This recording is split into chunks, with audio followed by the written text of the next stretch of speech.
Vamos seguir. Vejamos o terceiro critério distintivo entre as modalidades de defesa na execução. E o terceiro critério distintivo quanto ao prazo. Aqui, quanto ao prazo, nós vamos começar pelos embargos à execução, como temos feito de costume, mas os senhores verão que tem muita coisa parecida aqui quanto ao prazo. Não é absolutamente tudo. Temos algumas distinções. É o que nos compete ver aqui. Então, já a primeira informação que eu lhes trago é que o prazo é de 15 dias, nos dois. E agora eu vou tecer considerações em cada um deles. Quanto aos embargos à execução, aonde que está essa previsão de cabimento dos embargos em 15 dias? Vejam os senhores o que consta do artigo 915 do CPC. Ele prevê lá, bonitinho, expressamente, os embargos serão oferecidos no prazo de 15 dias, contado conforme o caso, na forma do artigo 231. O artigo 231, os senhores hão de lembrar, é uma previsão específica lá na teoria geral do processo. Os senhores devem ter estudado em TGP2 quanto à contagem dos prazos. Eu não vou trazer o dispositivo todo aqui não, mas ele começa dizendo, ó, salvo disposição em sentido diverso, considera-se dia do começo do prazo, e aí vai depender da modalidade de citação. Se a citação é cumprida por oficial de justiça, se a citação é cumprida pelo correio, será a data de juntada aos autos, e por aí vai. Se a citação é cumprida por comparecimento espontâneo do réu, o escrivão lavra a certidão nos próprios autos. É do próprio comparecimento, da própria certidão. Então, a depender da modalidade da realização da citação, e nós estamos aqui nos embargos à execução, título executivo extrajudicial, formação de um processo autônomo de execução, nós teremos a necessidade da citação. Então, nesse procedimento, ter-se-á a realização de uma citação. A depender da modalidade de citação, nós teremos a contagem do prazo de 15 dias. Agora, muito cuidado, atenção, porque esse 915, no parágrafo 1º, tem uma previsão bastante importante. 915, parágrafo 1º. Quando houver mais de um executado, litisconsórcio passivo na execução. O prazo para cada um deles embargar, o prazo para cada um deles se defender, cadê? O prazo para cada um deles embargar conta-se a partir da juntada do respectivo comprovante da citação, salvo no caso de cônjuges ou de companheiros, quando será contado a partir da juntada do último. O que é importante isso aqui? Porque se formos lá ao artigo 231, que é o nosso objeto de estudo, que é um dos nossos objetos de estudo que se faz menção aqui, vejam que o 231, no parágrafo 1º, tem uma regra oposta. Então, a contagem da defesa na tutela cognitiva é distinta da contagem de defesa nos embargos à execução. Olha o que o 231, parágrafo 1º diz. Quando houver mais de um réu, o dia do começo do prazo para contestar, corresponderá à última das datas a que se refere os incisos 1 a 6 do caput. Então, são os dois réus. Qual é o prazo da contestação? A data da juntada do último mandado. Citou os dois. Juntou o mandado do primeiro. Não está correndo prazo para nenhum.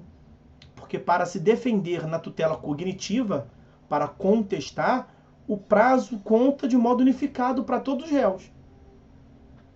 E o prazo é a juntada do último mandado cumprido. Eu falei 2, se fossem 10 réus.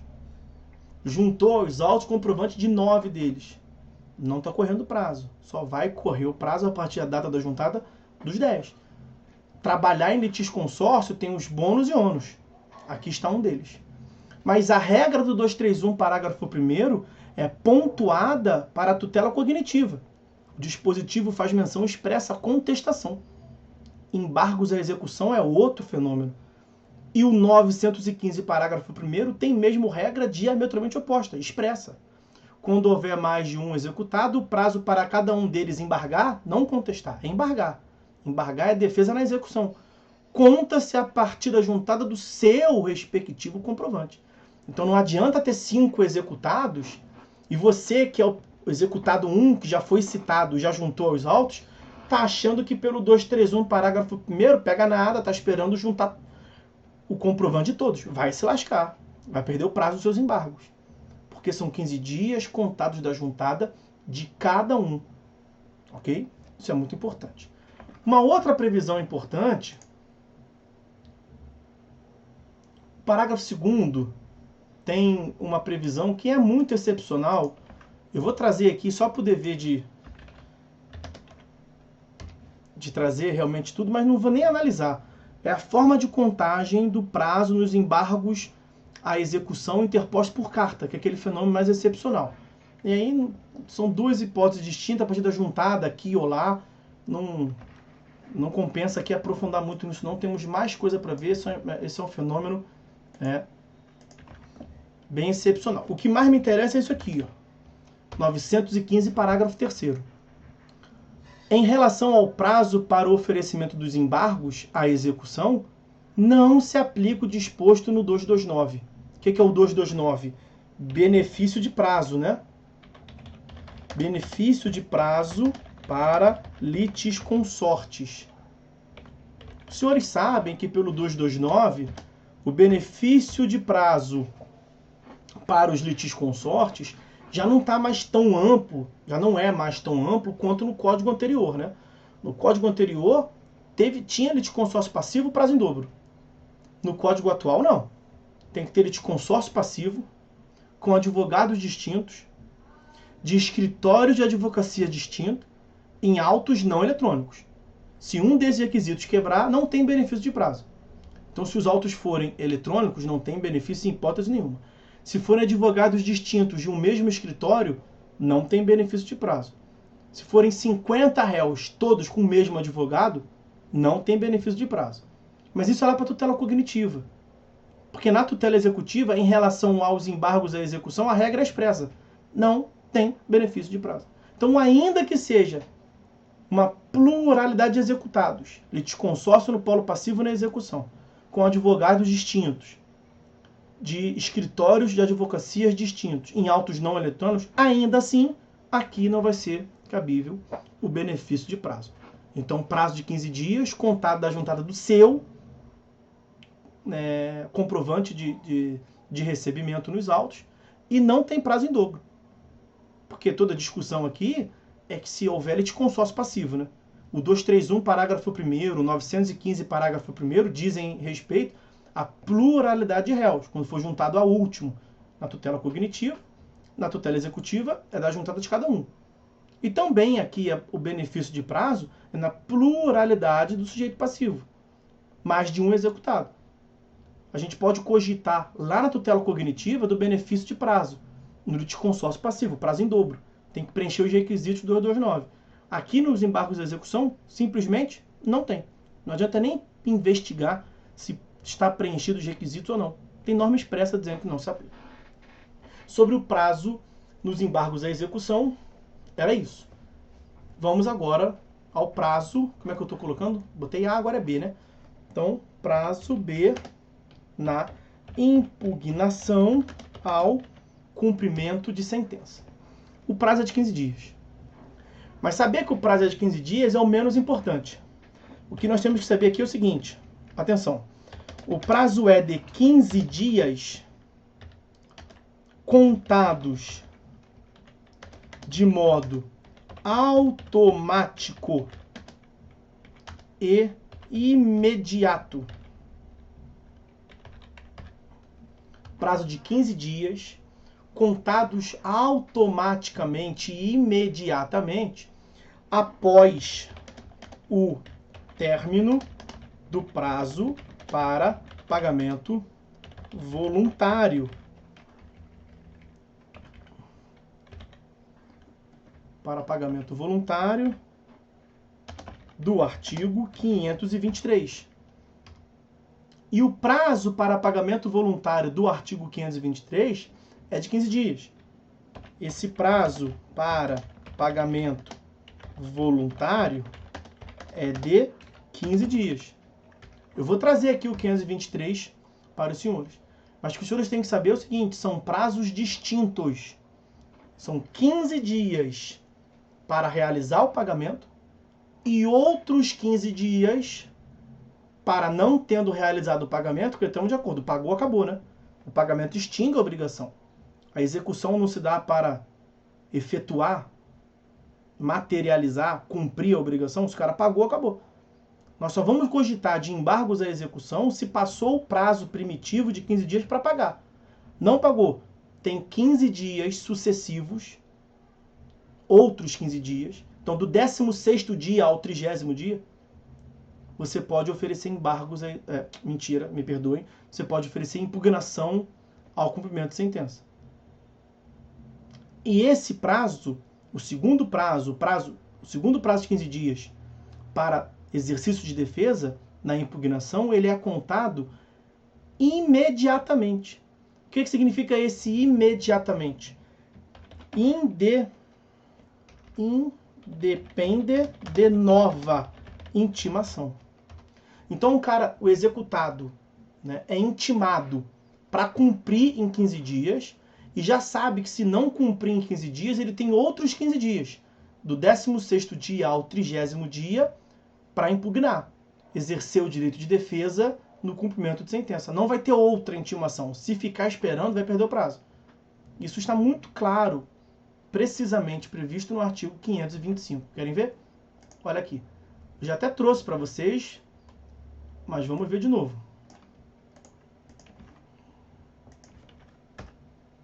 Transcorrido o prazo previsto no artigo 523, sem o pagamento voluntário, e esse prazo do 523 são 15 dias para pagamento. Transcorrido esse prazo, inicia-se o prazo de 15 dias para que o executado, independentemente de penhora e independentemente de nova intimação, que nos interessa é isso aqui. O prazo de 15 dias para exercer o direito de defesa na impugnação independe de nova intimação, ou seja, ele já começa a contar direto, imediatamente após o término do prazo inicial. Então é assim, ó. Artigo 523 igual intimação mais 15 dias para pagamento voluntário. Esse voluntário, nós já vimos lá nas primeiras aulas que ele é mais ou menos voluntário, né? Pagamento voluntário mesmo, nu e cru, é lá no direito civil, sem nem ter execução. Aqui o cara estaria pagando para não sofrer as consequências processuais, execução indireta, / execução por coerção. Mas é assim que a lei trata. Pagamento voluntário é o pagamento nos 15 dias que a lei concede ao camarada. O que o 525 está dizendo? 15 dias para impugnação, mas sem nova intimação. Como a intimação vai ser única, portanto, a intimação ocorreu para pagamento. O cara não pagou, na prática, o cara vai impugnar do 16º ao 30º dia a contar da intimação. Não vai ter outra intimação. Então é uma intimação com dupla finalidade. No dia 1 ao dia 15 é para pagamento voluntário. Do dia 16 ao dia 30 é para a impugnação. É assim que se dá. Não depende, portanto, de nova intimação específica para o exercício do direito de defesa. Agora, como é que se conta esse prazo? Contagem do prazo. O que tem a ver aqui? O artigo 219, ele prevê assim, ó, prazo processual fixado em dias é igual dias úteis. O 219, não vou nem ficar trazendo aqui para a gente ganhar tempo, mas confia em mim, né? Vejam lá. Não confia muito não, é sempre bom você mesmo buscar informação para confirmar e assim estar estudando. Mas aqui, para agilizar, o artigo 219 ele tem a regra da contagem de prazo em dias úteis. Tá rindo, né, Bianca? A contagem do prazo em dias úteis, mas não é todo o prazo que é contado em dias úteis. Em primeiro lugar, são os prazos fixados em dias. A ação rescisória tem prazo de 2 anos. São 2 anos contados em dias úteis? Aí não teria condições, né? 730 dias úteis. Você pode botar aí mais 1000 dias. Não dá. Então, prazo fixado em meses, prazos fixados em anos, prazos fixados em horas, nada disso é útil. Somente podemos cogitar de prazos contados dias úteis se forem prazos fixados em dias, que é a grande maioria, concordo. Mas a grande maioria não é tudo. E ainda assim, os prazos fixados em dias não são todos que são contados em dias úteis. Porque são contados em dias úteis os prazos fixados em dias que tenham natureza processual.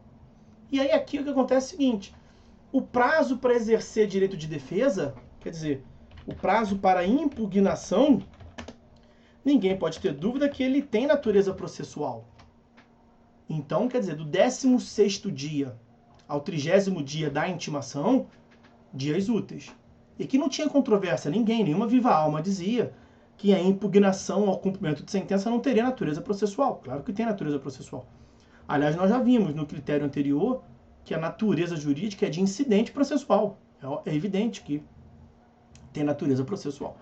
A questão estava naquele tal daquele pagamento voluntário, que é o lado 523.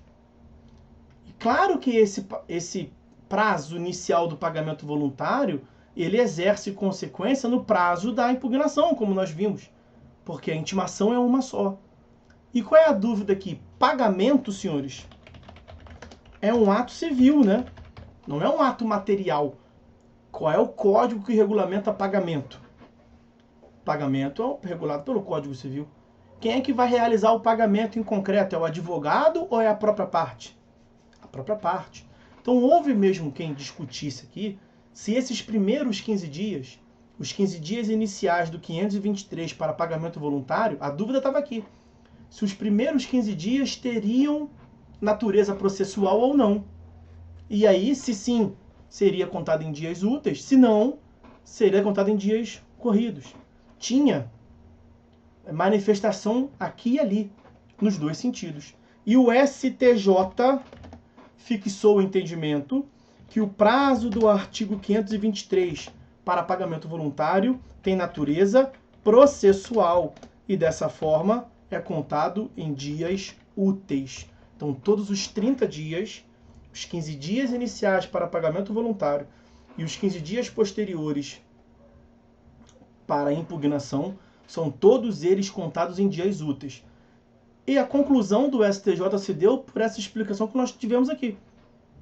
Porque o prazo subsequente, que é a impugnação, é um prazo eminentemente processual, e a contagem do prazo dele é influenciado pelo prazo inicial, porque a intimação é uma só. Então há um atributo ali de natureza processual nesse caso específico desse pagamento pela regulamentação própria pelo CPC.